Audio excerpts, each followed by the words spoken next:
Right, when you're ready. Now? Yep. We're good to go? We did go around.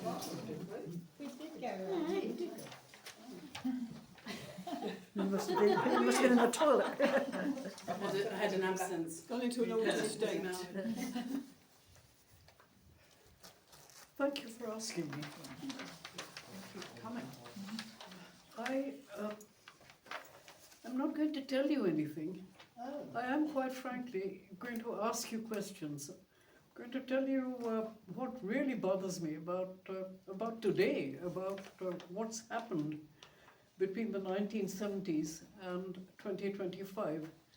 And perhaps if we all say what we think, then, because we do different things, know about different things, have suffered different things, have been happy about different things, we might actually be able to come at some idea of what we're supposed to do now.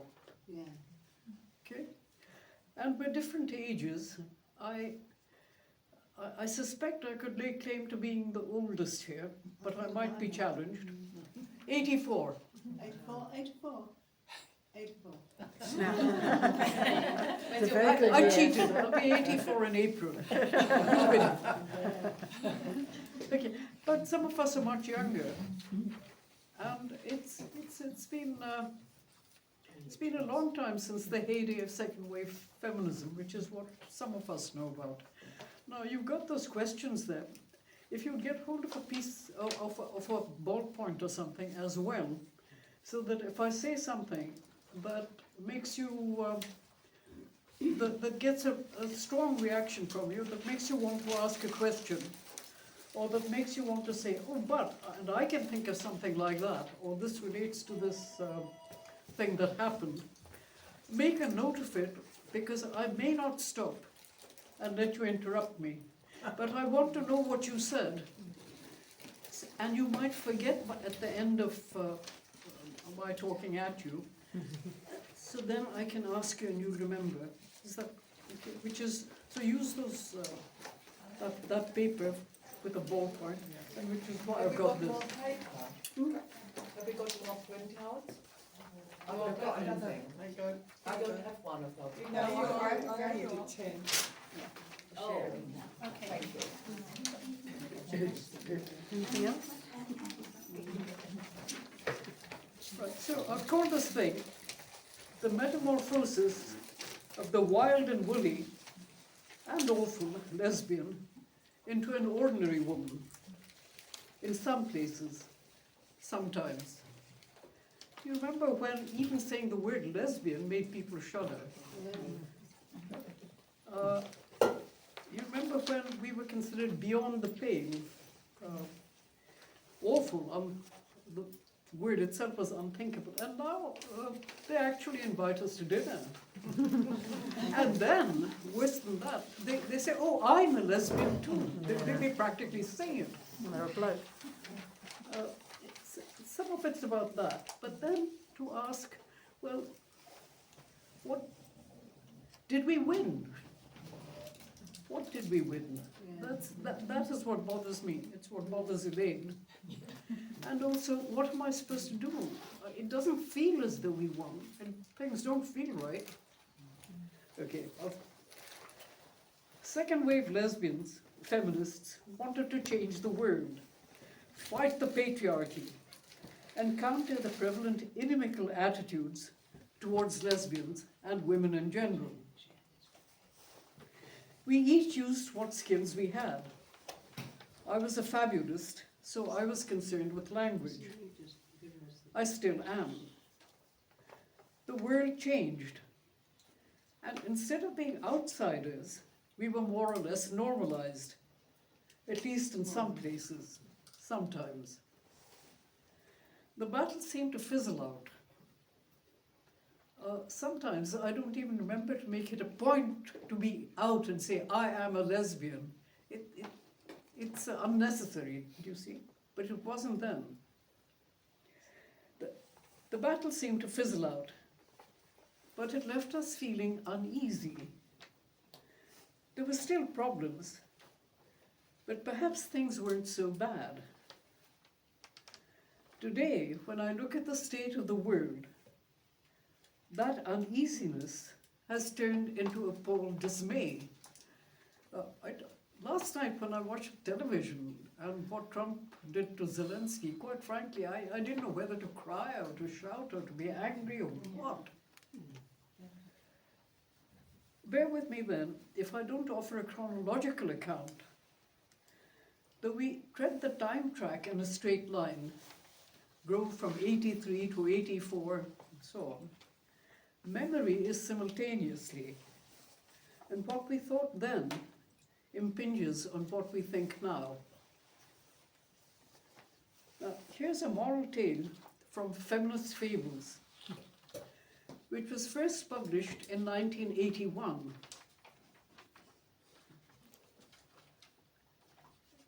It's based on Beauty and the Beast. The Beast wasn't a nobleman. The Beast was a woman. That's why its love for beauty was so monstrous. As a child, the Beast had had parents who were both kindly and liberal. It's not that we disapprove of homosexuals as such, but people disapprove, and that's why it grieves us when you think you are one. We want you to be happy, and homosexuals are not happy, and that is the truth. Why are they unhappy? Because people disapprove. The Beast considered these arguments circular, but she discovered also that she was unhappy. Boys didn't interest her. She fell in love with a girl. The girl disapproved, and she found that she was now the object of ridicule. She became more and more solitary and turned to books.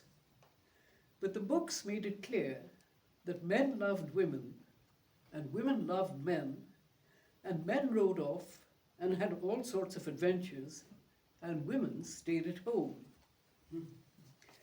I know what it is, she said one day. I know what's wrong. I am not human. The only story that fits me at all is the one about the Beast. But the Beast doesn't change from a beast to a human because of its love. It's just the reverse. And the Beast isn't fierce. It's extremely gentle. It loves beauty, but it lives alone and dies alone. And that's what she did. Can't get this to turn. And that's what she did. Her parents mourned her, and the neighbors were sorry, particularly for her parents. But no one was at fault. She had been warned, and she hadn't listened. It's probably not necessary to plead in Britain in the second decade of the 21st century that lesbians can be perfectly nice people. We changed the associations of the word, at least turned it into one that can be uttered by people in polite society. And it's probably true that many people don't consider lesbians contemptible or beyond the pale anymore. But that's not true all the world over.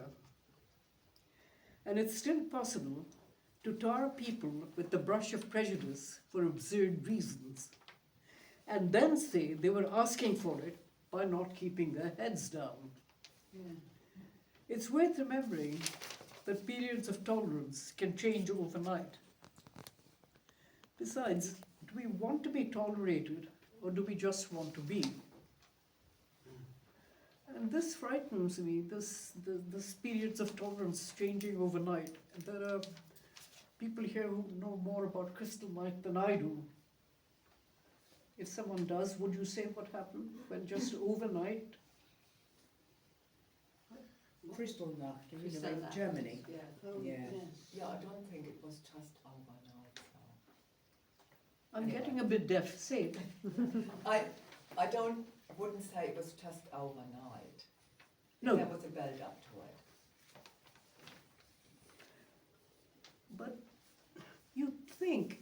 for a decade that we're making progress, that people are becoming, have a different set of values. They don't think that they don't glorify the oppressor and have contempt for the victim. They understand that it's being the oppressor that is horrible, that is ignoble. But if you think of that television program last night, who was being despised for having been victimized? Do you see the values that it's... And yet what was basic, perhaps, to feminism, or one of the things that was important for feminism, was this, was understanding that being a victim wasn't despicable. It was doing the victimizing that was. Do you see? And yet when I went home one day, that is to India, and said to my mother, because she was a bloody-minded woman, you really like this feminism, let me tell you about it. It's the victim that is not despicable, but the other way around. And in a patriarchy, that is what happens to women. And she said, I'll be damned if I call myself a victim or an oppressed woman. I was never such a thing. It's very hard to change the mindset. But the point is that though we were changing all this, and even recently you can see you have the Me Too, had the Me Too movement, where women didn't have to feel ashamed of having been victimized, but could say that was huge. So it's not always all downhill and all uphill. But given some of the attitudes that are changing, I'm not sure how much that is going to affect what happens to any gains made by feminists and lesbians, or indeed anyone, whether they're feminist or lesbian or not, but anyone who's been bashed up. It's not right. Anyway, it's probably, besides, do we want to be tolerated or do we just want to be? However much the arts have been dumbed down, and that includes literature, language matters. It has enormous power as a tool and as a weapon. It is what we use to build our world, our common culture. And that is what is under threat now. I'll explain. See, one of the things that has happened, and I just don't know enough about these things to how to put it together, but the two forces or the two labels that have affected the women's movement, or everybody in the world, one, is capitalism and the extent to which the gap between the rich and the poor has widened. How, whichever field you look at, it's making money. That is, weaponize and monetize are the mottos of this world. That's one thing. But the other thing that has happened is the digital revolution, which is analogous, say, to the industrial revolution. And if you put those two forces together, there's a third factor which is also affecting all of us, which is climate change. If we don't start behaving ourselves, we're all going to die. It's obvious. And yet, the attitudes that prevail say, well, I'm all right, Jack, and I'm getting stronger and stronger, and to hell with you. And then, if these are all causes and if these are all things to protest against, then it was, what are we as women and as lesbians supposed to do? It was so simple for second wave feminists. We were fighting the patriarchy and dismantling it, and that was that. Now, I don't know. Okay. I'll explain what I mean about what's happening about the digital revolution, according to me, what's at stake about AI and so on. Here's a passage from the author's note to Ausel, a new unpublished manuscript. With climate change, we could lose the planet, that is literally the planet, the Earth, just in the same way that Mars is a planet. With the development of AI, we are in danger of losing our world. And I'm making a distinction between world and planet. By world, I mean the common human culture we have created. And by that, I mean all the human traffic we have engendered in our interactions with each other. Now, this culture, this human culture, in the old days we called it a patriarchal culture, and we were doing our best to change it, to show its defects, to overturn it in many ways. Here, I'm not damning it as patriarchal, nor am I defending it, nor am I saying that it's worthwhile. I mean, huge chunks of it are horrible, including pornography, including all sorts of vile attitudes. But it is human culture, and it's all we have. Now, consider what's happening to it. It's not that artificial intelligence, AIs, are hell-bent on taking over our world. We are giving it to them hand over fist and demanding it back in regurgitated form. Those of us who still want to think will be told that the shoddy goods on offer are preferable. This is already the case, though much of it is not, as yet, produced by AIs. What's more, such goods will be further degraded by various forms of ugliness. AI is, in a sense, a weapon of mass consumption. We have given them language, our most powerful tool, and are feeding them daily on great lumps of human culture, all of it, the horrible and the splendid, the pornography and the poetry. Now, here's a passage from The Good-Hearted Gardeners in which Demo is moping in the British Library because she thinks Sybil doesn't care about her. Familiar enough. But think of what she's thinking about what David Attenborough said and how culture is created. It's people talking to each other. I sit in the courtyard drinking cappuccino. I know it's not the way to imbibe learning, but how does one learn anything? David Attenborough says that what distinguishes us as a species is our exceptional ability to create culture. That is, to tell each other what we have learned. Does he mean we're good at talking? But that is what we do. It is how we create this world. It is how we pass things on, and that's where power comes in. It may be that this culture, this human world, as opposed to just the planet, isn't worth salvaging. But it is the only one we have, and we are handing it over. Look at the recent images of the triumvirate.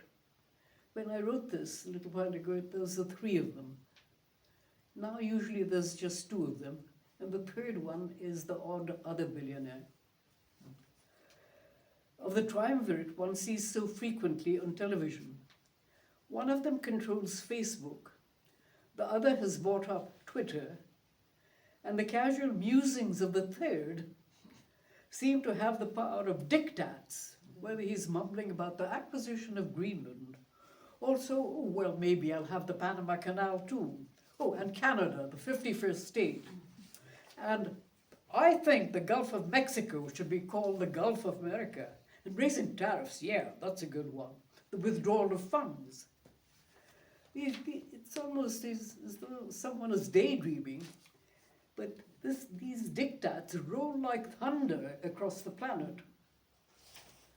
This is accumulated power and has to do with the volume of what is said. Who has the power to make the voice roll across the planet like thunder? We all listen, don't we? Even though some of them say that we're listening to a 4-year-old toddler. This is accumulated power and has to do with the volume of what is said, how processed, and how fed. That is, again, who is controlling the nature, what is said, who is here. It's not just a question of can everybody talk. Who is heard? And who has the power to control what is said and not said? You heard us talking about, well, we can say anything, anyone can say anything, but who decides which messages are banned and which messages are allowed to be spread in any way you like? And I'm using the word messages advisedly, which cheaps, Twitters, burblings. It's not that second wave feminists did not understand the power of language. We did. We knew it was a weapon. We fought against name-calling and barefaced lies. Sometimes we achieved the subtlest of reversals, using the very power of a patriarchal literary tradition to speak for ourselves. We set up publishing houses. The only two remain that I know of, Spinifex in Melbourne and Zaban in Delhi. Does anyone know of any others? No. Oh God, I said that deliberately, hoping that you say no. In those days, we talked to each other. We had meetings, discussions, readings. Almost every village, well, at least every tiny town had a women's group. Yeah. And now it's all, it's hard work. It's wonderful that you meet once a month, that you actually talk, but it's not easy anymore.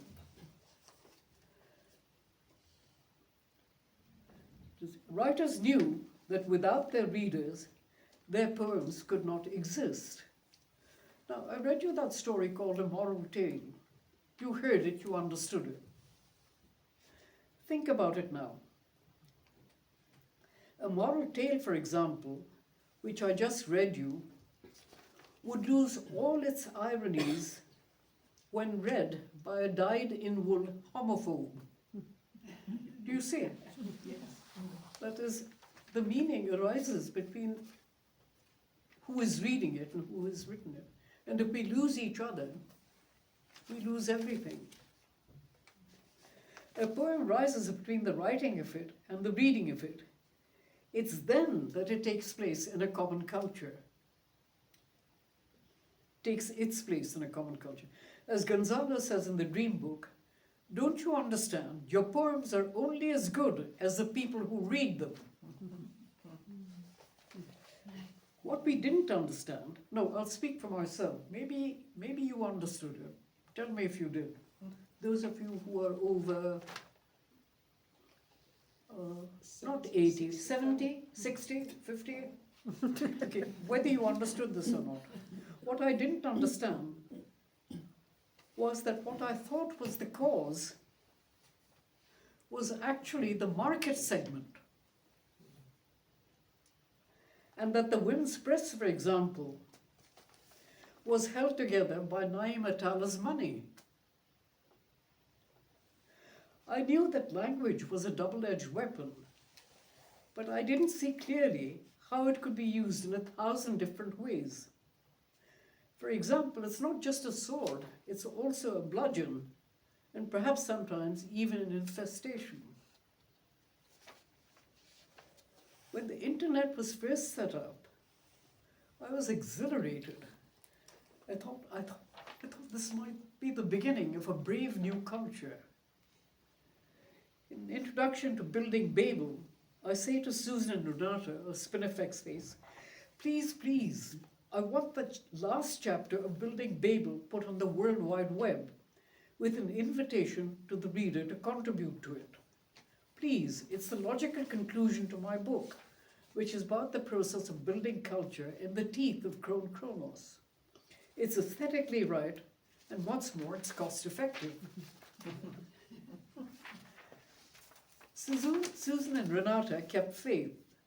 They set up a Building Babel site, but only a few people contributed to it. And yet, media sites which were set up later, on which people could have their say, did very well. The discussion about freedom of speech, about which some of the owners of these giant businesses go on, always leaves me feeling uneasy. I'm not at all sure that people should be allowed to say anything they like any more than they should be allowed to do anything they like. It's not okay to commit murder, and it's not okay to do the equivalent of saying nasty things to people. It's like going into a garden and just slashing off the heads of all the flowers. It's ugly. It's Besides, who controls the broadcast? Who listens?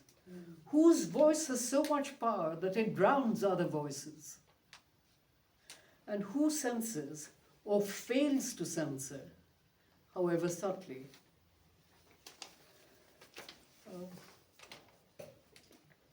There's a passage in Building Babel where the sisters consider what went wrong and what they must do, because it was at the time when the feminist impulse was beginning to wane, when perhaps we thought we'd won, so why bother? So this is Babel now, or Babel. This is how it goes. Now all together, Alice stepped forward. There is a problem. The problem is I haven't any sisters. I am unique. Then Lady Shire, there is certainly a problem. The problem is that the sisters aren't sisterly. And Medusa, no, the problem is they aren't motherly. The sisterhood of man, it sounds grotesque. Look how the snakes writhe in my hair. Mirror-eyed sisters, look at what you've done to me. Then Rap spoke dispassionately, divesting herself of vested interests. The problem is that not all the sisters are equally clever or nice or amusing. Sister Verity nodded. That is very true. And Sister Charity added, but how does it matter and what does it mean? Meanwhile, the Black Piglet, Beth is my sister, and yours, and yours. But this was so obvious, nobody knew what to do with it. The thin air parted, the cat spoke. I'm more like a tiger than you are. You're more like a monkey than I am. Everyone heard. They tried not to notice. And little R roared, I'm covered in red. Red blood of Grandam, red blood of Wolf. Even my own red blood, probably. I don't like being bred. You stereotype me. Well, but my dear, cinders simply, the problem is we haven't much power of our own, you know. We have to be someone, do something. Problem is we've all been typecast. The problem is God. I have to change this. No, the problem is man. The problem is us for original sin. Look, the problem is mother. The problem is words. We need new words. Yes, words that are strong and slippery as eels. Yes, words that mate and proliferate. Yes, words like pebbles thicken the beach. Yes, but not like pebbles. Words like sweets. Words like sweets and seeds and pebbles. No, not like words that are and aren't as words that swim to the seas like fish and flip into the air to make a dainty dish. Words we can eat. Words we can drink that won't poison us, that will poison our enemies. Enemy is a word. Why, so it is. We will build a great edifice of malleable words. We will cultivate a culture. We will grow a common language. The sisterhood of women will mean something. We will bring our own words. We will own our own words. We will be able to make anything. Anything we make will be something. And that is how it came about that the sisters began building Babel again, for no real reason except perhaps an urgent need. Is that what we failed to do? Build a common language? Even when we won, we hardly achieved world domination, just the right to live and not be reviled. I used the words we won, but it didn't feel like winning.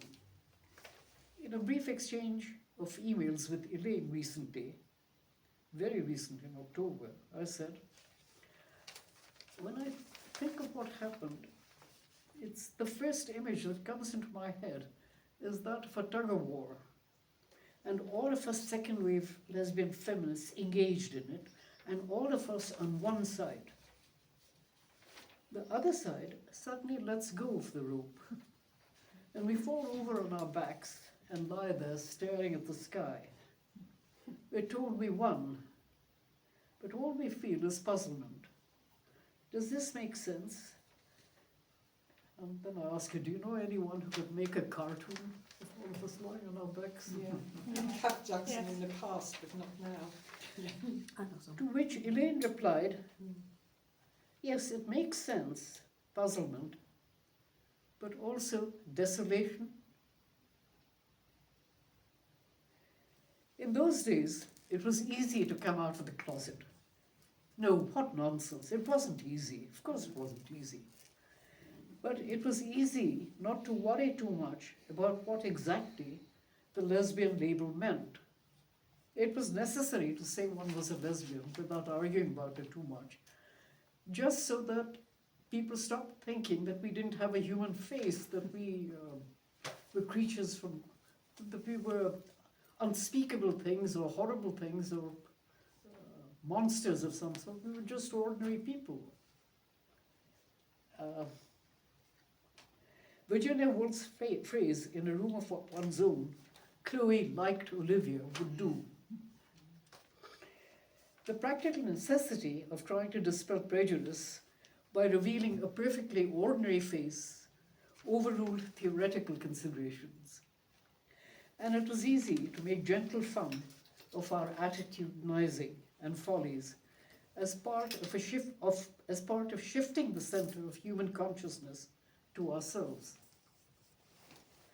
There's a poem I wrote in the 80s. I looked up when it was published, so the 80s is correct. And then it astounds me that I'm talking about we're in 2025.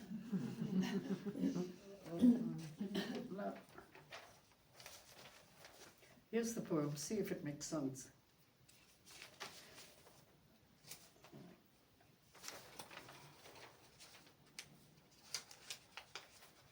Don't want to interrupt. I had got it all wrong about who was supposed to rescue whom, who was to judge, who to watch, and which one of us was expected to set the world aright.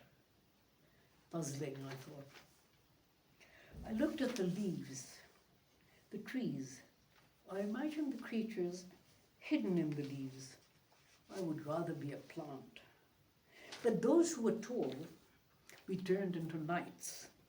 Those who were womanly, that was obvious enough.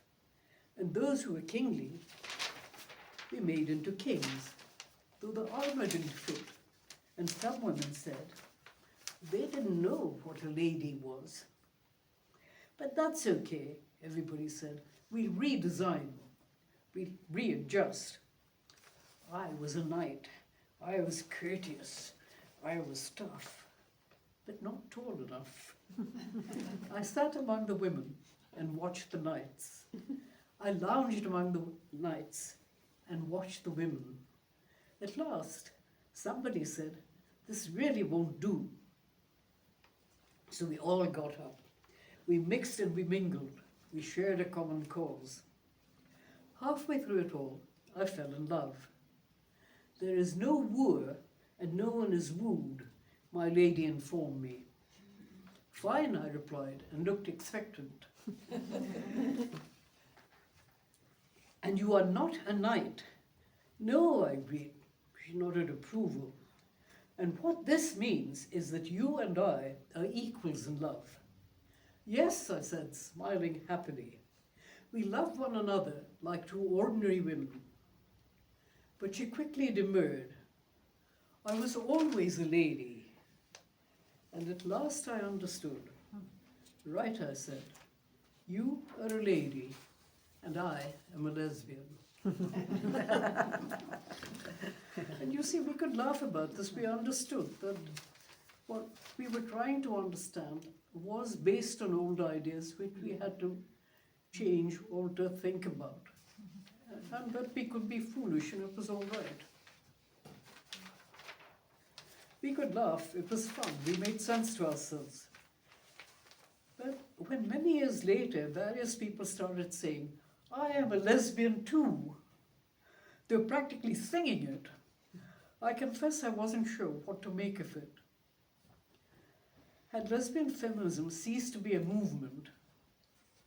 Was lesbian just a definition, or even several definitions, or heaven forbid, was it a pattern? And did it hurts to have it cheapened in that way when it costs so much, and for it just to be. But if you want to interrupt and say something, say it now. I will shut up and let you say it. Yes. Can I just ask something? When you've mentioned a couple of times, like these other people saying I'm a lesbian too, like who are you talking about there? I don't know much about it, but because I don't follow popular music. But I think Madonna, for example, said it at one time. Oh, I see. Like it's like celebrity.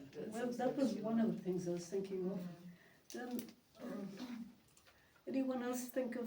It's becoming almost. There was a fashion, it became fashionable to call oneself a lesbian, I remember that. 80s, 90s maybe? A bit. Yeah, it was sort of co-opted into popular culture. Or well, why not? People might, or when people changed their gender and then said that they were lesbian, it was. You mean men? Men. Do you see? Yeah. I had trouble with that. See, almost nothing else. I didn't know if you meant if that's what you were talking about, or if I wasn't sure if you meant when women say it, women who are basically who are heterosexual say it, or if you were talking about. That's why I wanted to clarify.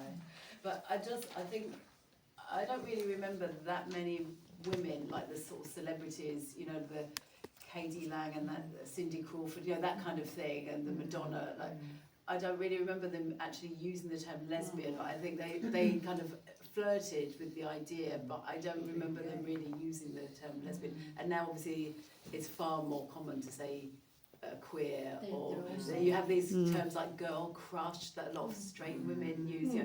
I think you really see that very horrible sort of trivializing of lesbianism, but I don't really see them using that word particularly.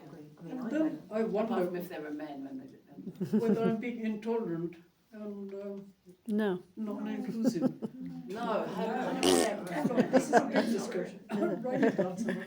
Please, you write it down, so that we can talk about it some more after I finish okay. this. Yeah. I mean, actually, I agree with you. They didn't use the word lesbian, but they implied it. It was more like I kissed a girl and I like it. Yes, yeah. It's all of that. That's the cool thing. But they wouldn't use the word lesbian because lesbian still meant hairy legs and ugly.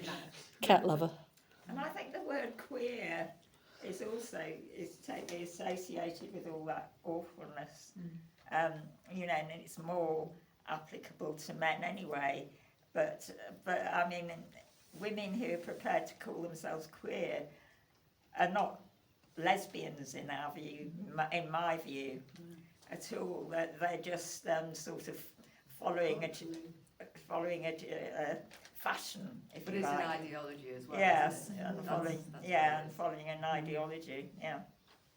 I had a problem calling myself a lesbian when I was younger, and I think it's only since this ideology has been so prevalent in the last few years I will specifically say I am a lesbian, because it's so precious as to what it actually is.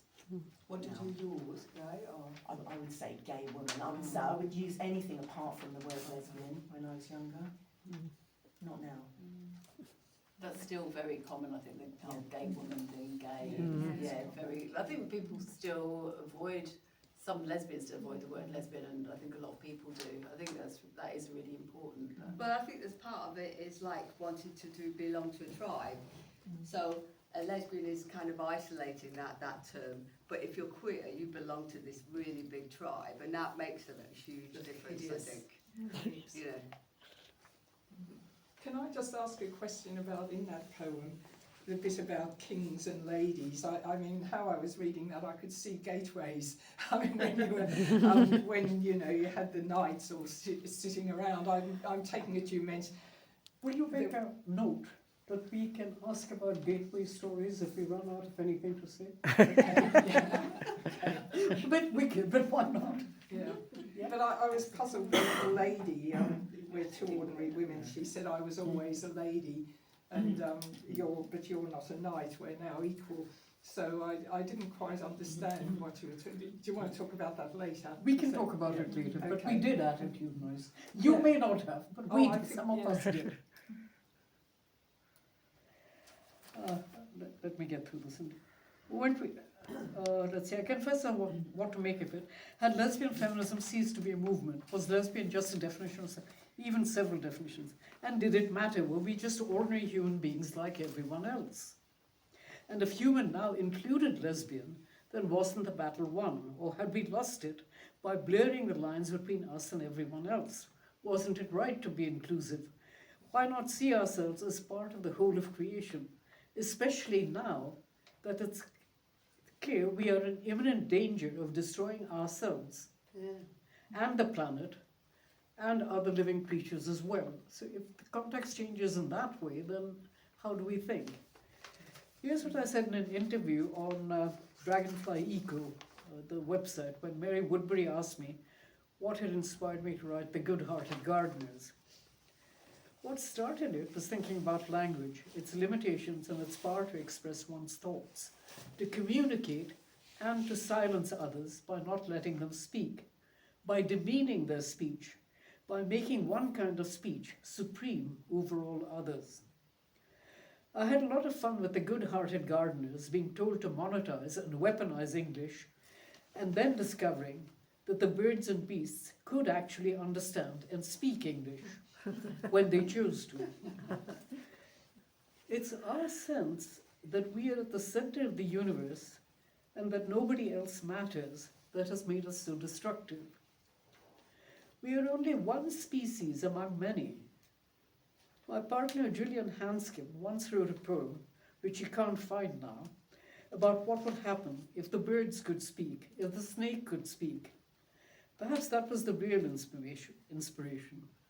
And perhaps they do speak, and we don't listen or understand. Years ago, I started out insisting that we as lesbians be allowed to move out of the margins. I think I'm now saying that we as human beings must stop taking center stage all the time. No, I'm talking about the loss of the planet rather than the loss of the world, you see. The Good-Hearted Gardeners is a fantasy. It's unlikely that one of these days the birds and beasts will be talking to us in English. But were that to happen, we would have much to answer for. Here's a passage at the close of the book where the revolution is over and the dust has settled. It's written in the first person, so it's wrote I. One day I say to Sybil, if I'm just a grasshopper chirping in the grass and human consciousness is not at the center of the universe, will you still like my poems? She nods. Yes, we never were at the center of anything. Will you still like mine? Why not? We can be grasshoppers, budgergars, or bottlenose dolphins and sing duets. And coral work, she adds, live out our lives on a saved-in-time planet, not claiming too much space. We can no longer dictate what happens. We never could. We'll have to be less egoistic. The blood of hundreds of robins breaks my heart. I cared about them because they charge against the people who don't want this done and get shot down. And there I cared about them, and therefore you write better poems. Will my poems matter as little as birdsong, I ask? And as much. Will we have to please Serenissima and Emma and everyone else? That's the queen of the crows and the owl. We'll have to try. Sybil and I are probably as selfish and self-centered as most other creatures, but not more so. We grow older, and the love affair changes into a way of life, even a habit. We are each other's place of shelter. Once it's realized that birds and beasts have speech, the whole notion of who is writing for whom shifts.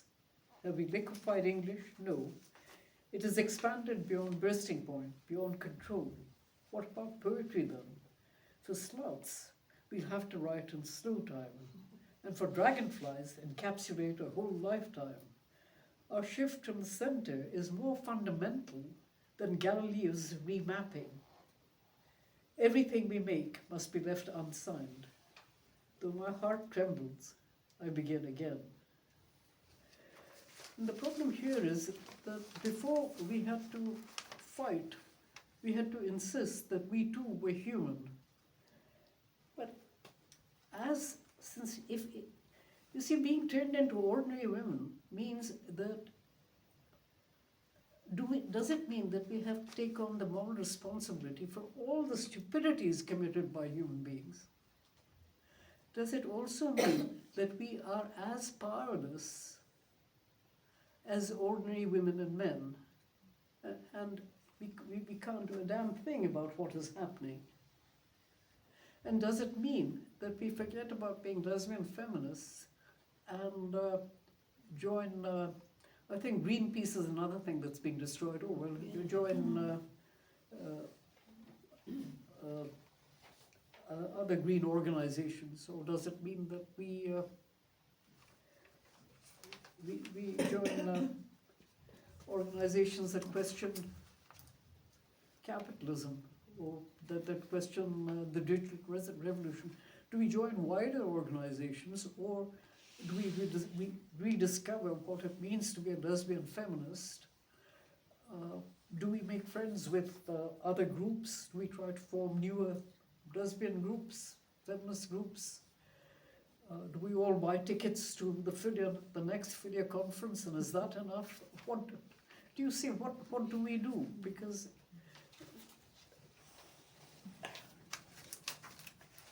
I do not think I have stopped being a lesbian feminist because I care about what happens to the world, human culture, however, by world I mean human culture, however ghastly some parts of it are, or to the planet and the species on it, including our own. As a feminist, I think we might have won a skirmish, perhaps even a small battle, but not the war. And there's more than one war. And quite literally, there's more than one war. I wondered why Virginia Woolf, when she wrote The Room of One's Own and Three Guineas, why she included no more war in one of the things. But it's obviously, I wonder whether you can have feminism, lesbian feminism, and say no more discrimination against lesbians without saying no more discrimination against anybody, as long as you let a bit of it remain. It infects everything else.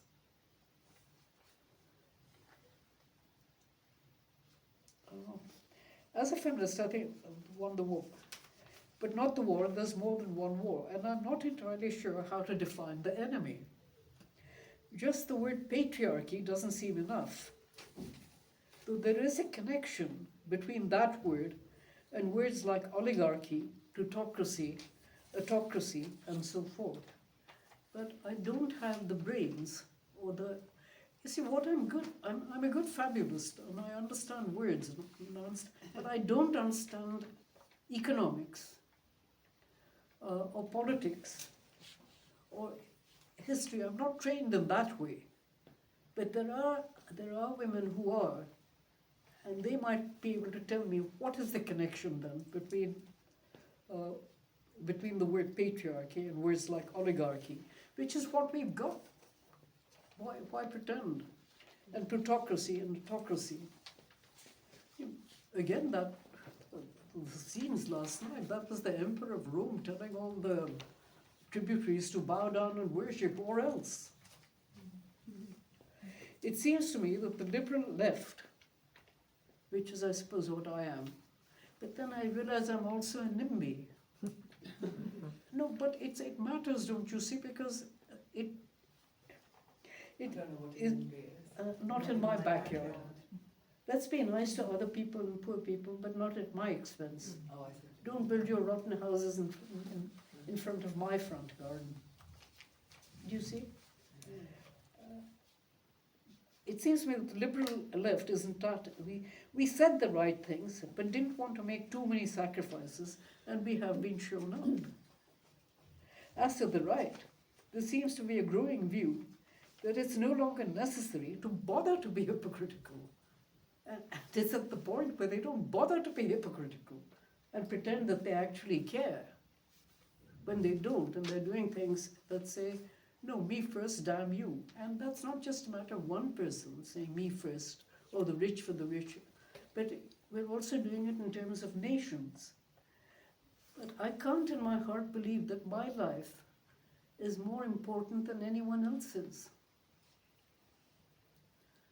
I behave as though it is, of course I do, but ethically I can't say that that's a moral principle in accordance with which it's okay to act. And if feminism wasn't about what is good, what is decent, what is right, then what was it about?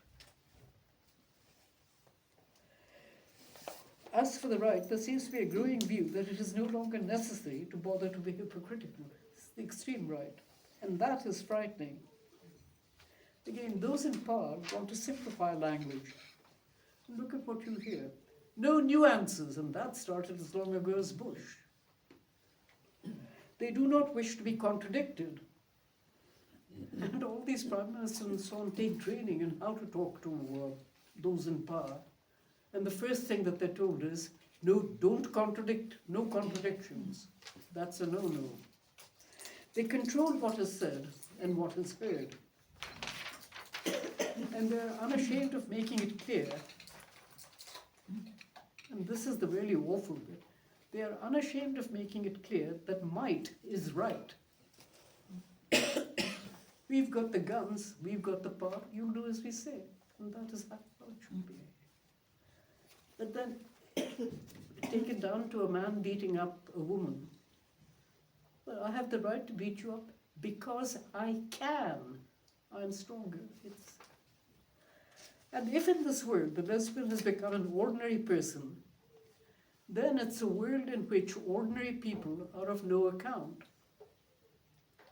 Ordinary women, lesbians included, and ordinary men and other species are in danger of extermination, except possibly a reckless few who might escape into outer space. We are also in danger of losing our world, such as it is. I have no conviction that these reckless few know what they are doing. They wish to weaponize and monetize. They are doing so, but to what end?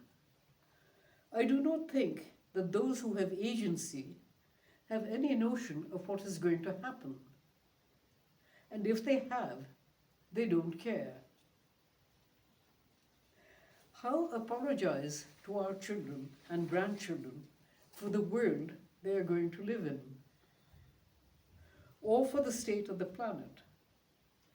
Our children might not be able to read very well, never mind write, but there is nothing that colonizes the brain as thoroughly as words. Language matters, but we have given it away. And this way of putting it is only because I'm a writer. So what we have given away, I analyze or think of in terms of words. But if what I knew about was something else, then the analysis, the thinking about what has happened would be phrased differently, and there would be other insights. So anything any of us says, anything any of us has to offer about what we think is happening matters, so that we can try to put it together. Otherwise, we can give up and say, well, I despair, but maybe things will last my lifetime. A friend once explained to me that hope is not expectation. She was trying to say, and it really made an impression, because until then I was thinking just in terms of glass half full, glass half empty, pessimist or optimist. But can you say that things are dire and yet have hope if you understand that hope is not expectation? It has to do with faith that things can be better, they should be better. And even if perfection isn't possible, perhaps something is possible. I'll end with a poem called In a Working Paradise. I think that's the end. Yeah. With a poem called In a Working Paradise, what it's talking about is, well, you can't have perfection in this world because the whole setup is such that you've got to exploit other people in order to live. Animals eat each other, they can't be alive otherwise. Do you see? This is a fallen world. You can't have perfection. And then, of course, what follows from that is, so don't even try, and it's okay to be... It's nature is red in tooth and claw, and so it's okay to do all the fighting and scrabble for the largest piece of meat, literally. Okay. But just because you can't have perfection, maybe you could have a working paradise. Not the best. So this poem is called In a Working Paradise. That's what it's getting at. There may be a place where bees go about tending cells, collecting pollen, stashing honey, while in the wide world, nothing bad happens. It's just another summer's day. Don't bees die? Do the seasons not change? Does the lion snuggle up to the woolly lamb?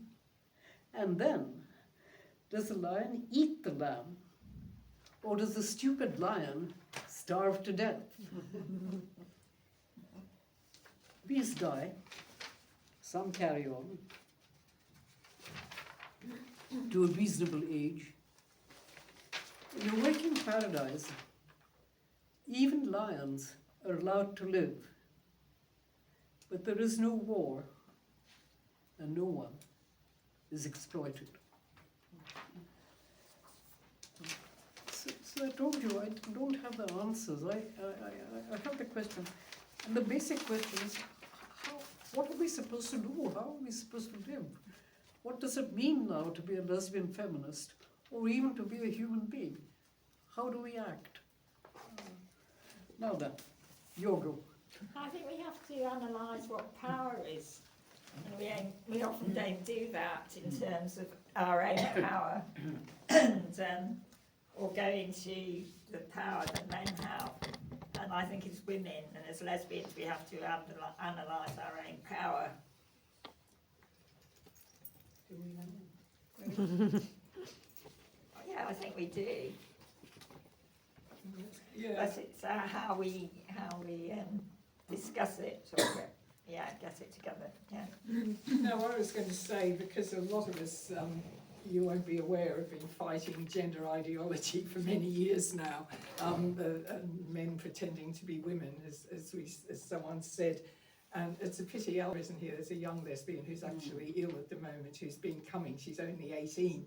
And you know, she sort of tells us loud and clear, as lots of young lesbians do, that it isn't okay for lesbians now. It's okay for those of us who fought the battles, you know, when we were younger, that when there was a women's movement, but it's terrible for young lesbians who are sort of forced into mutilating their bodies or saying they're trans. And just to end, speaking personally, I get very puzzled now about which battle to fight, because having for many years we've been sort of fighting trans and men pretending to be women, and I'm frankly both getting bored with that, and I think the movement has totally splintered again, like you're building Babel, and I've been, for some reason I don't quite understand myself, I've got very obsessed about what's happening with Gaza,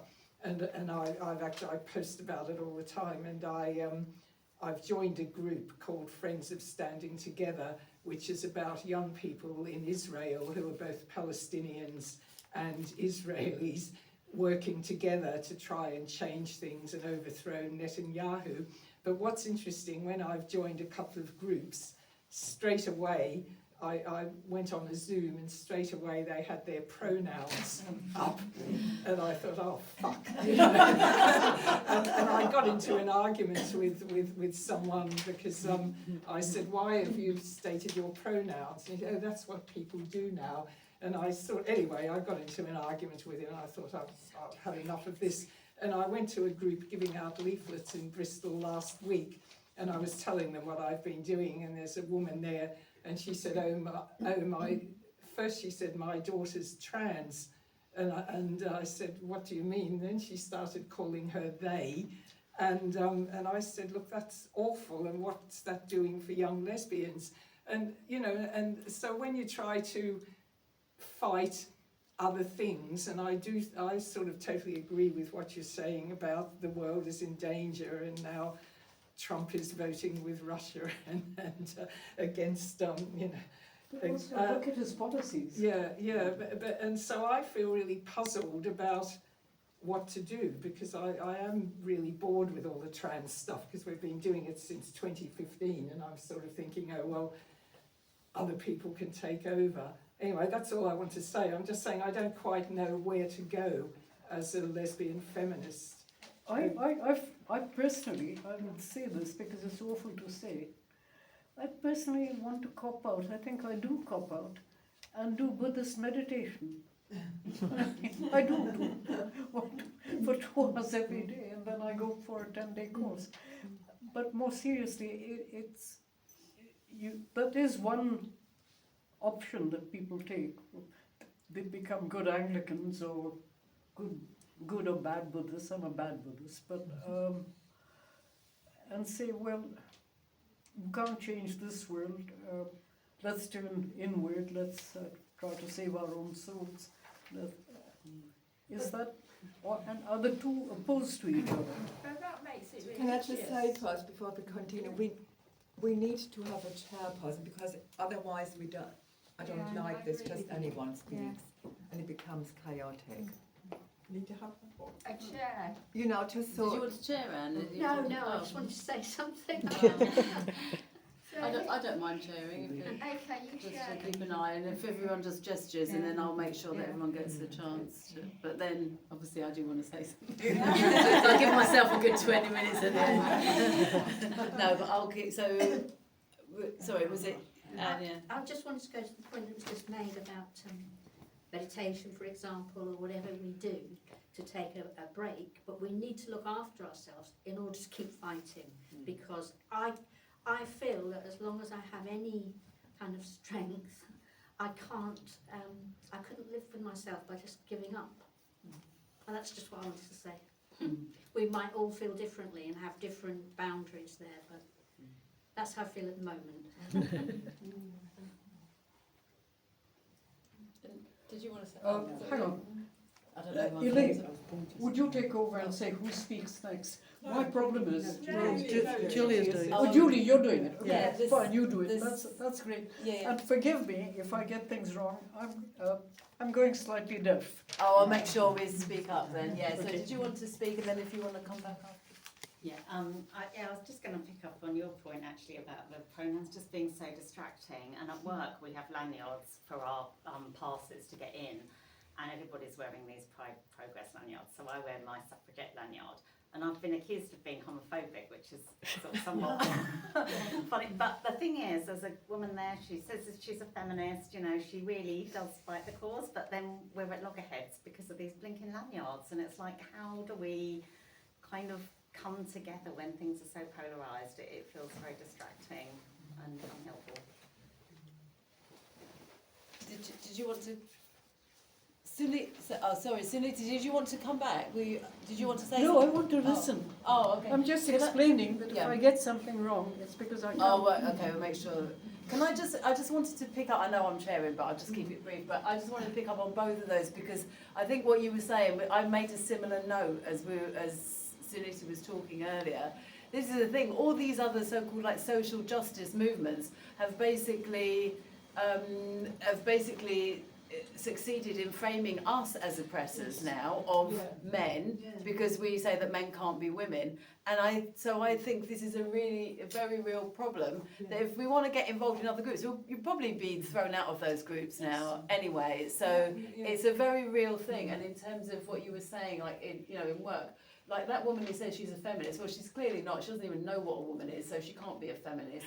And this is the kind of gaslighting that we're living with. So there's this kind of global politics level of gaslighting, but I think all of us are living every day with being told that black is white and up is down and all the rest of it.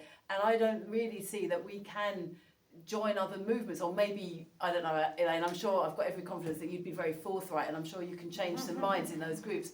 But I don't even feel like I want to join any of those groups, actually, because if that's how they feel about us, I want no part of them. But it does mean that then, in terms of the global nature of the kinds of problems that you were delineating, it's very, very, I don't know, it's a very isolating position, the fact that we've basically been kind of eliminated from these other, all the groups, all the typical traditional leftist, climate change, anti-capitalist group, like all of them would cancel. So they're the ones who stand and shout in our faces when we have our meetings.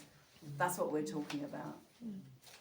And also the And next, anyone else? Oh, sorry, Anne, but put your hand up, Lynn, and then Anne, and then Lynn. I just wanted to add to that, Julia, that all the organisations that we thought of as having credibility and human rights organisations, not only would they throw us out, but we've learnt about a lot of corruption within those organisations, including things like child abuse, for example. Yeah, just wanted to say that. Yeah, Lynn. I was just going to say, in terms of mixed sex groups, and I think we should be lesbian only and women only, and not include men in those groups, because men have their power anyway, whereas lesbians, we can have our own power in terms of challenging what men do. Yeah. And I think those Can of us everyone who speak up a bit, please? those of us who have fought in recent years and go out and protest, etc., we've had to build a much thicker skin. I mean, how much are we hated publicly now that was perhaps more quiet? We were hated as much before, but now, as you said, people will scream in our face, and we're told we're Nazi bigots, etc. So psychologically, that moves you as a person. Can I just say as well?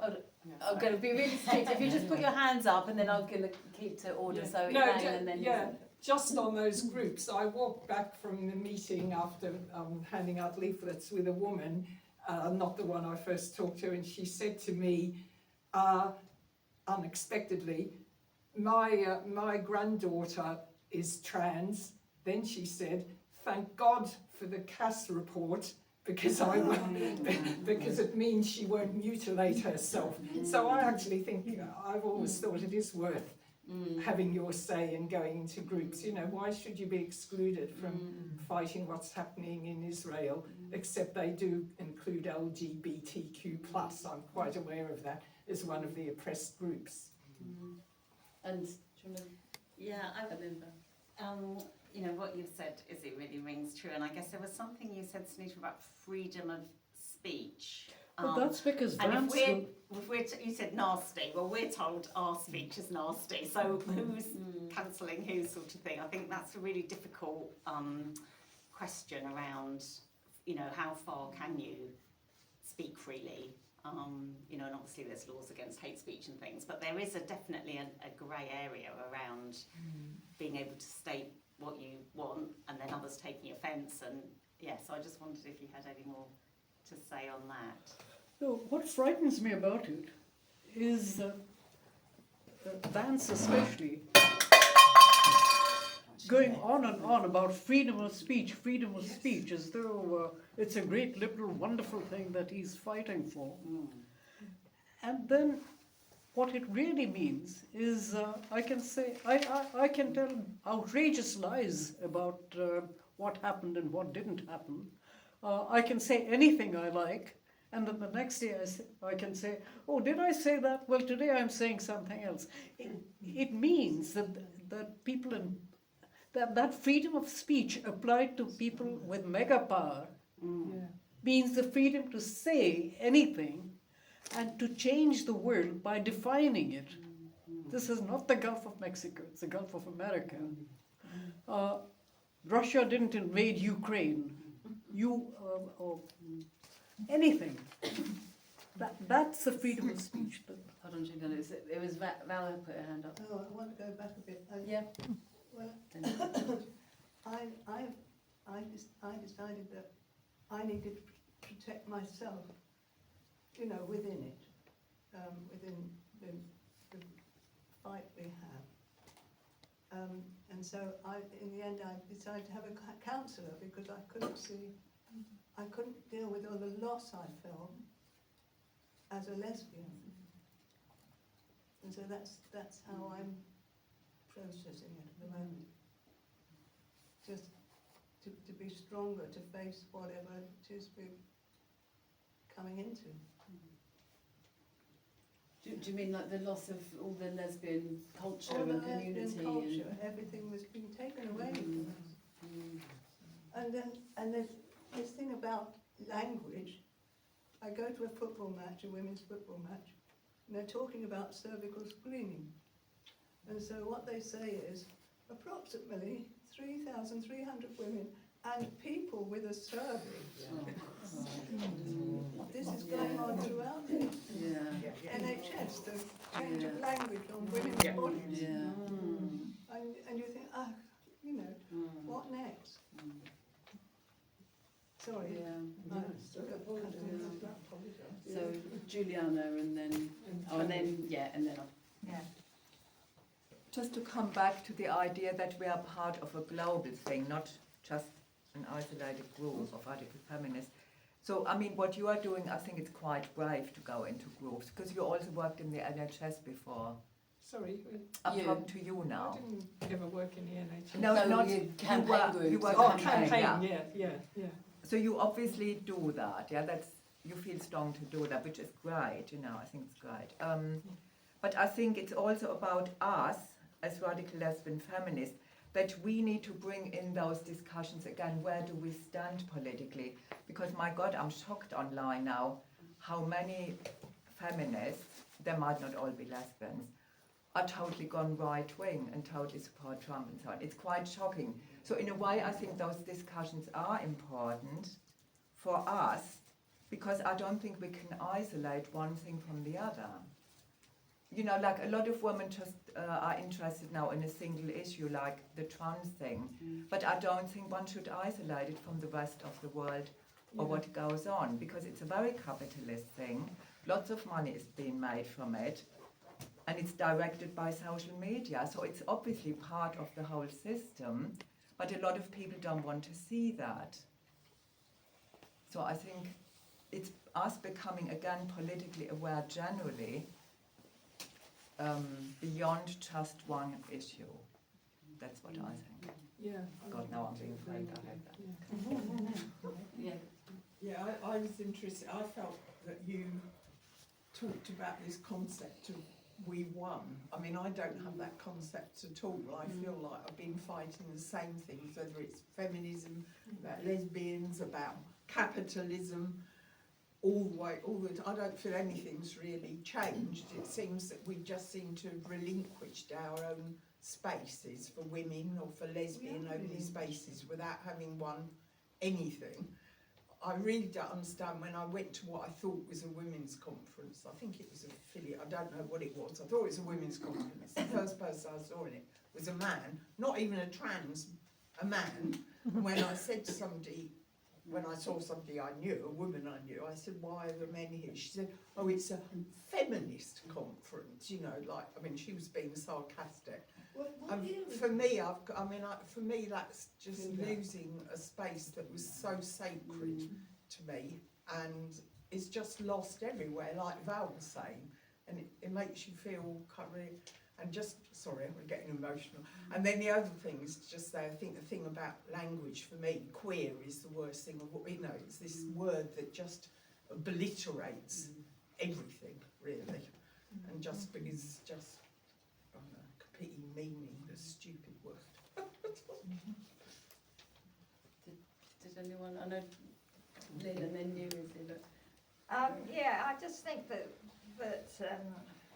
what we're not talking about particularly, but what we should be, is the body mutilation cult, which is particularly applied to lesbians, and it's in the Cass Review and so on, where lesbians are being told that they should mutilate their bodies to become men.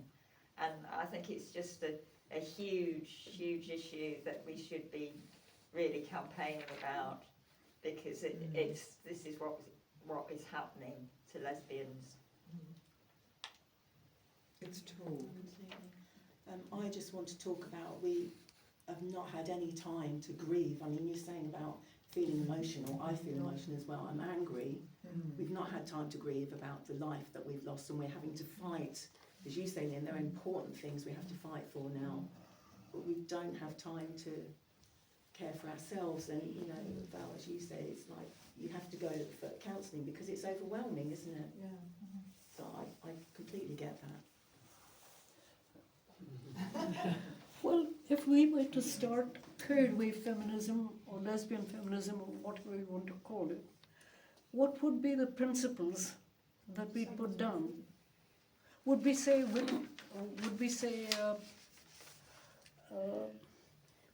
no gender stereotyping? Would we use the same old principles and ideas that we used long ago? Yes.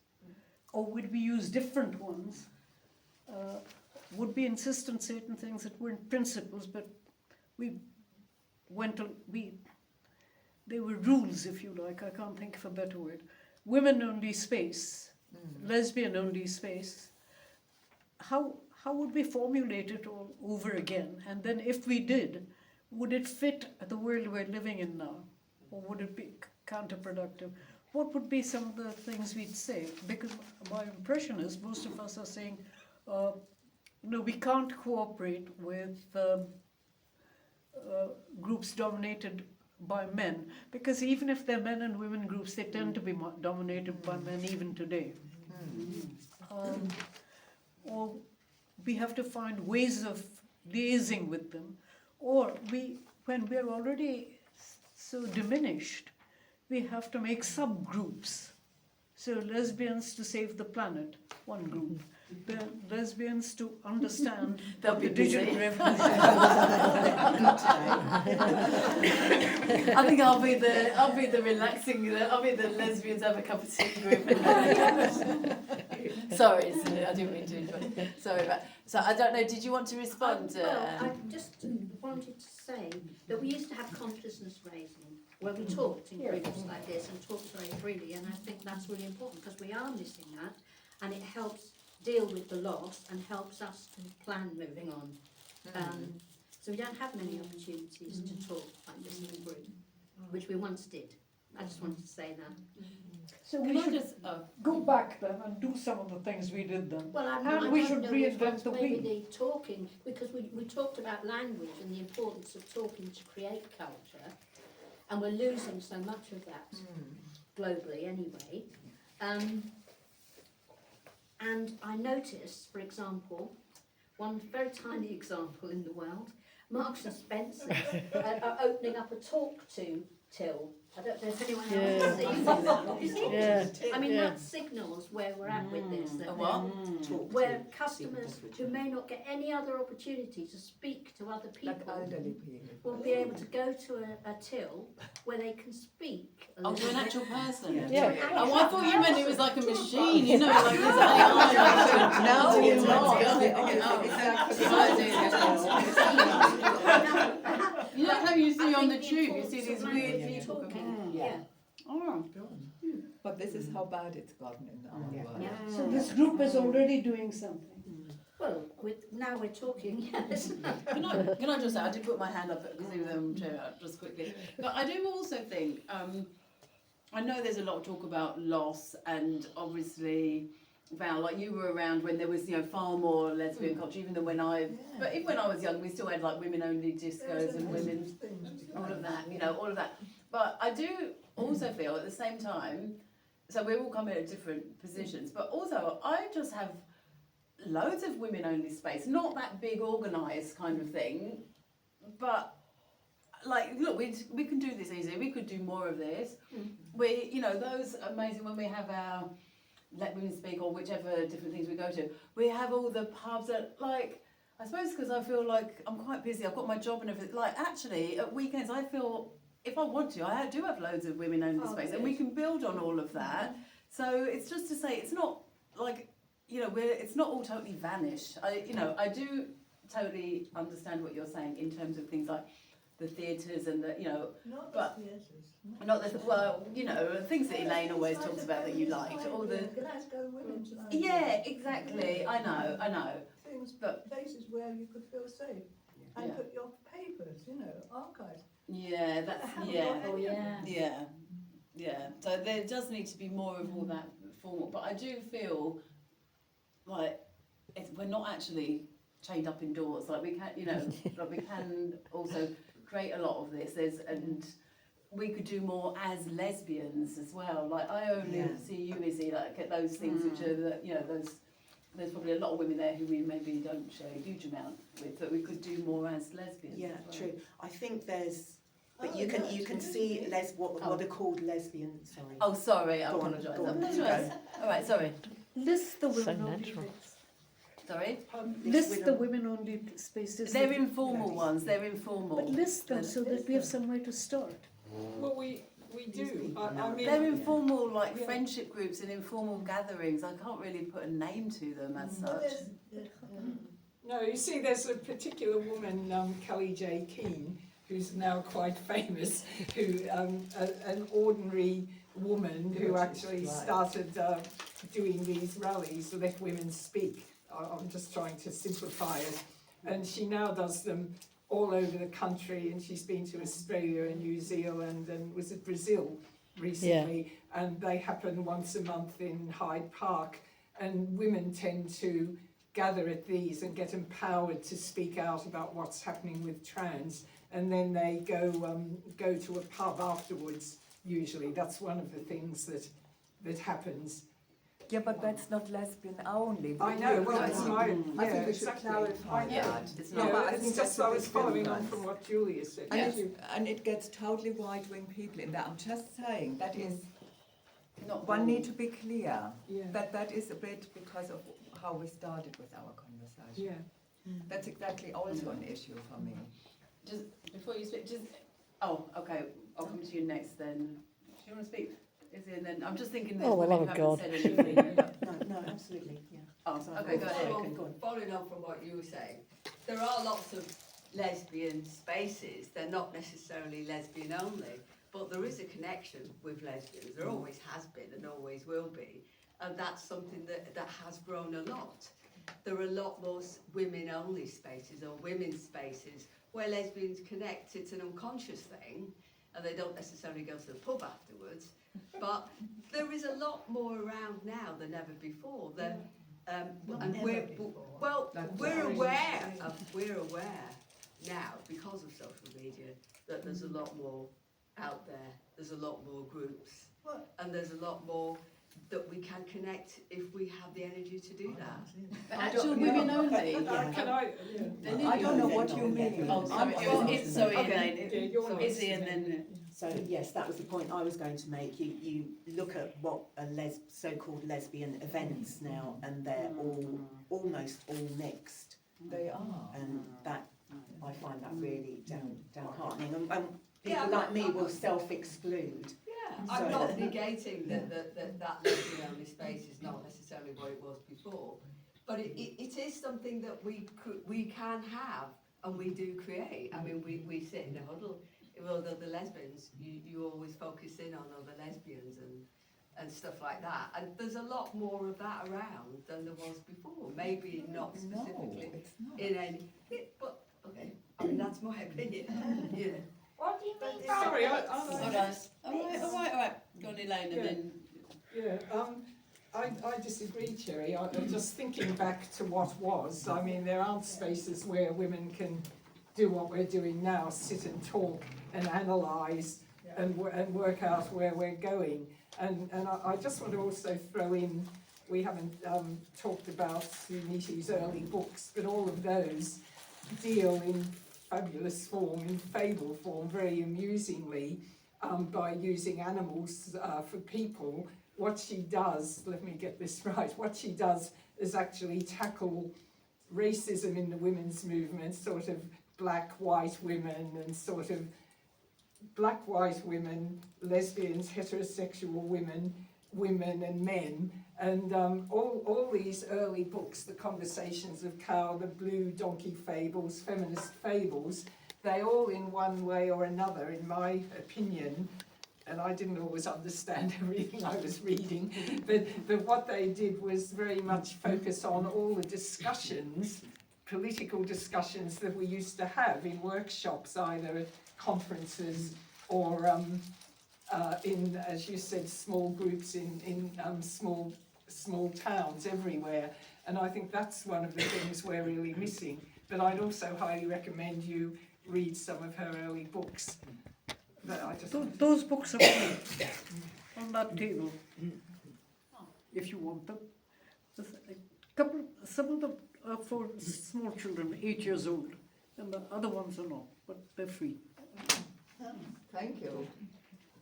Lynn, do you want to go ahead? Yeah, I just wanted to say that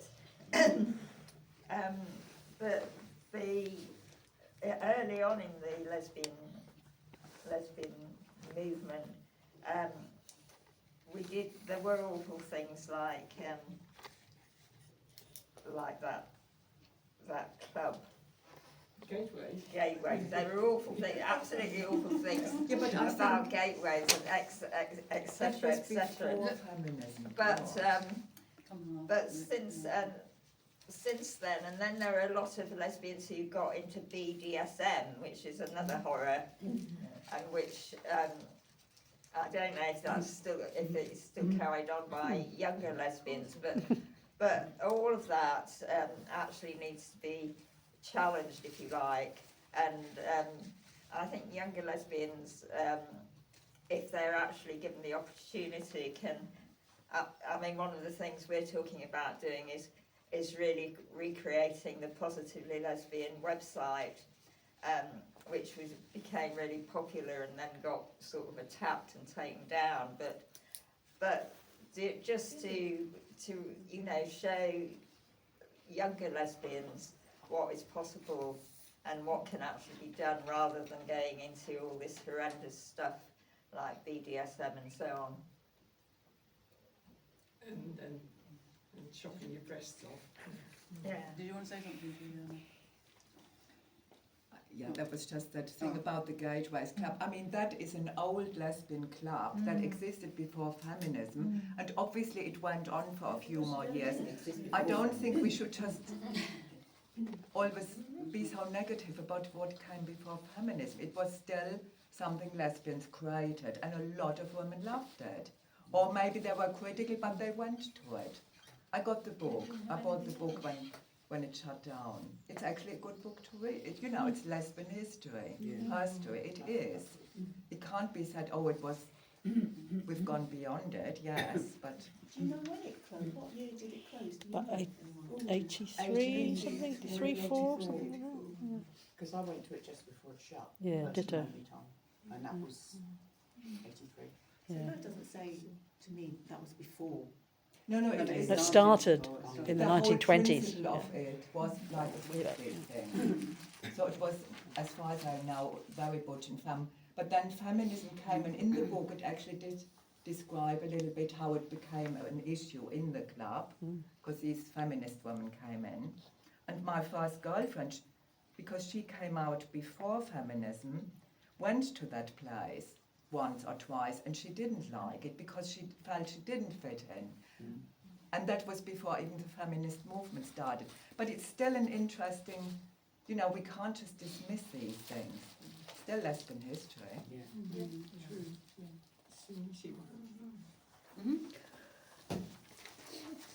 There was the bit about going to a lesbian space, perhaps even hoping to find a lesbian partner, there was that.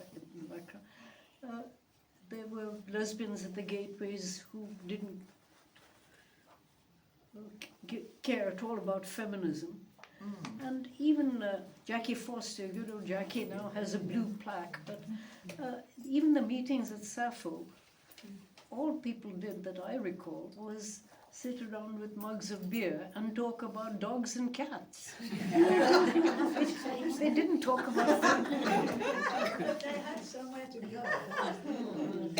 And it made them feel. So perhaps thinking that the two spaces, people sitting around in a small town, or I remember Cambridge, which is where I met my previous partner, Christine Dond. They could be groups like this talking about ideas. But even the Sappho groups, there is some connection, some function. And I think one mustn't say, oh God, one can't go to those damn discos, it hurts my ears, but that's our age.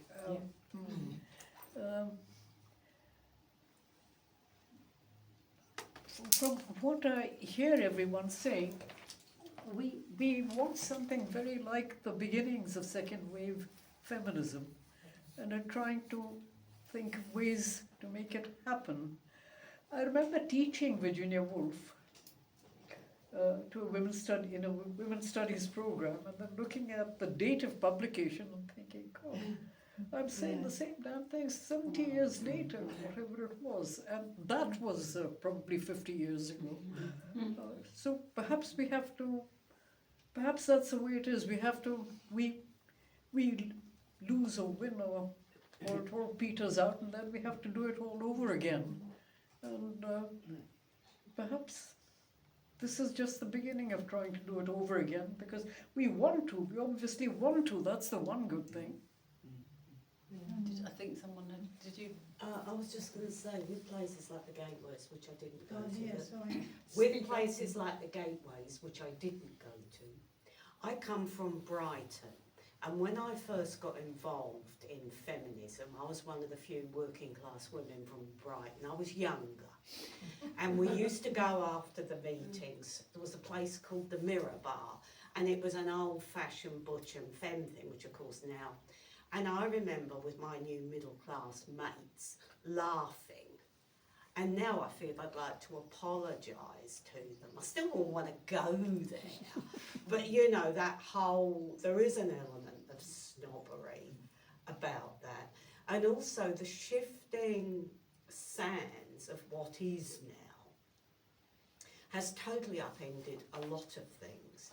It's like, the whole, say, Elon Musk, how much must you worry about these things? But it didn't come out of nowhere. Like Biden, who was the senator or whatever he was of Delaware. Delaware is a massive tax haven. It's the Cayman Islands of America. And they started persecuting Musk in a way that we would agree, but they weren't doing to anyone else, because he fell foul by showing Hunter Biden smashed out of his skull in a bath.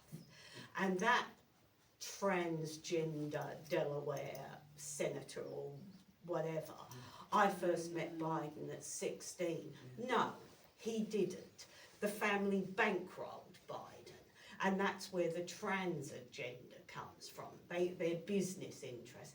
So there's a whole lot of hinterland to so much of this stuff.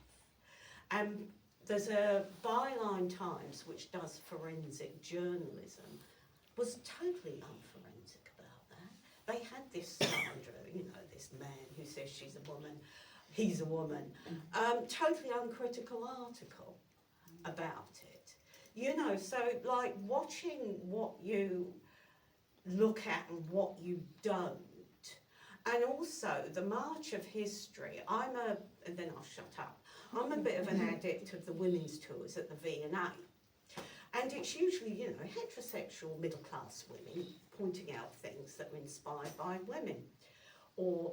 But Judith and Holla Ferroni? Oh yeah. Yeah. They had the Renaissance one and the saintly Judith cutting off the head. Then they had Caravaggio and the goddess, Artemisia Gentilescu. Then they went to, I didn't realise that beastly Klimt gold woman was that, where, but then there was a picture by a male black artist, Kahedi, they've had stuff by him. And it was a photograph of an idealised black woman with cutting off the head of a white woman, i.e. Karen is beheaded. So I mean, I started to explode then.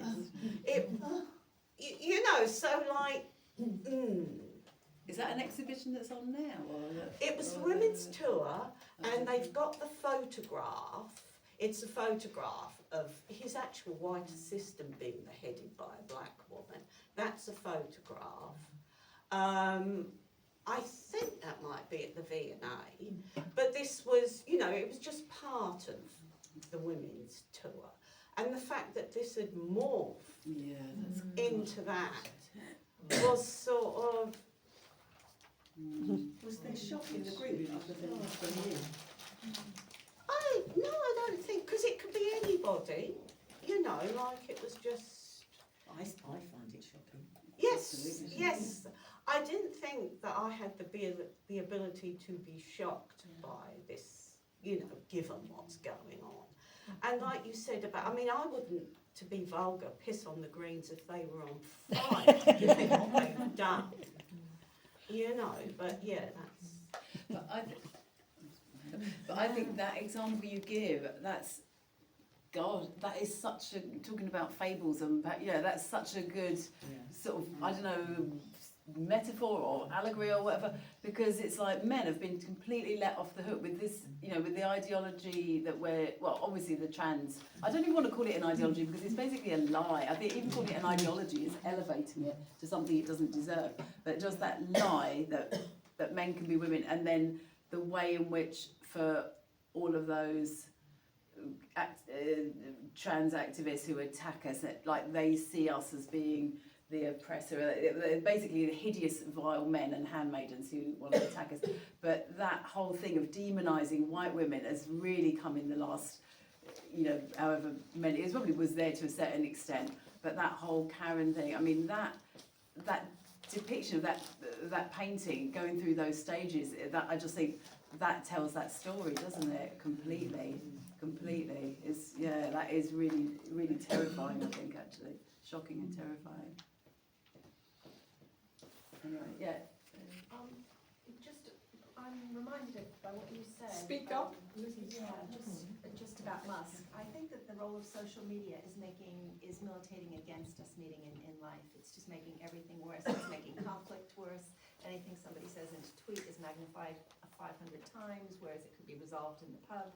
You know, it just seems like it's actually getting worse, divisions amongst women because of social media, which trickles into it making it hard to organize. I don't know what the answer is, but I'm just aware of it just kind of getting worse instead of better. And us spending more time on social media, at least me.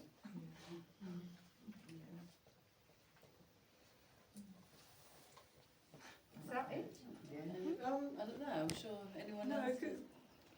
I was just going to say, does anyone want to sort of ask Suniti about any of her books? I don't know if I just represented them fairly, because I just say that the early women's movement, they were certainly really important to me, and I think a lot of women read them and really laughed about them, and the humour, like the falling, like Suniti falls for a Brahmin cow and falls at the cow's feet, and this whole book, Conversations of Cows, about Suniti and various cows, and the other cows find her name difficult and they call her Sunny, Snooty, and they're very, very funny, and I don't think we've invited her here, and I don't think we've sort of said much, but I don't know if you want to say something about the evolution of your books, for instance.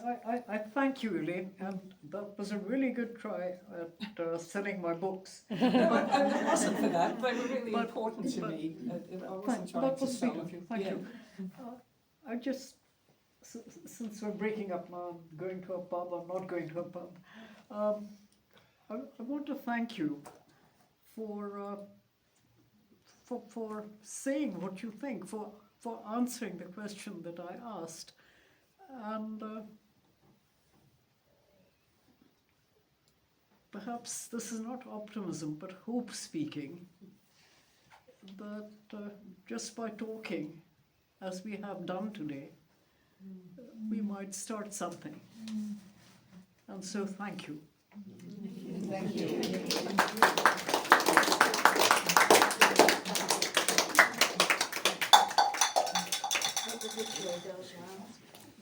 Can you say anything awful that shouldn't